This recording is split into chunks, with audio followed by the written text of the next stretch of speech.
వీళ్ళు డైవర్షన్ ఎంత దారుణంగా ఉంటదంటే, ఫస్ట్ డిఎస్సి 9 నెలలు ఉద్యోగం చేసుకుంటూ మొదలు పెట్టిన తర్వాత 9 నెలల తర్వాత వచ్చి దాన్ని వివాదం చేసి దాన్ని మళ్ళీ కులాన్ని ఆపాదిస్తా ఉన్నారు. నేను చెప్తా ఉన్నా అండి, డిఎస్సిలో ఇవాళ ఉద్యోగం వచ్చిన వాళ్ళు అర్హత ప్రకారం వచ్చారు, కుల ప్రాతిపదికన రాలేదు.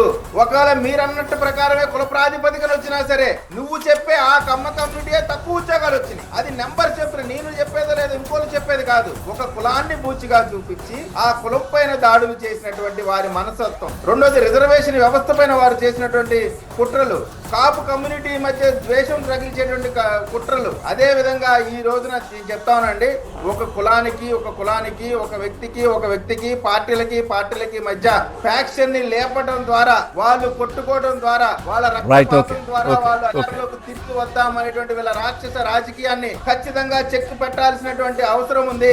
వీరు చెప్తున్న మాటలు నిన్న కాసు మహేష్ రెడ్డి ఏమంటాడండి, మొదటి 6 నెలలు ప్రతీకారాలంట, చంపటాలంట, నరకటాలంట. అసలు భారతదేశంలో ఏ రాజకీయ నాయకుడు మాకు అధికారం ఇస్తే ప్రతిపక్ష పార్టీలు చంపడానికి మాకు అధికారం ఇవ్వని అడిగే రాజకీయ పార్టీ ఎక్కడ చూసామండి మనం? ఇటువంటి రాజకీయ వ్యవస్థలతో పోరాడుతూ ఉంటే నిజంగా చంద్రబాబు నాయుడు గారు, లోకేష్ గారు, పవన్ కళ్యాణ్ గారు బలంగా పరిపాలన చేస్తున్నారు. లేకపోతే ఆంధ్రప్రదేశ్ ఎప్పుడో దారుణమైన పరిస్థితికి వెళ్ళిపోయేదండి.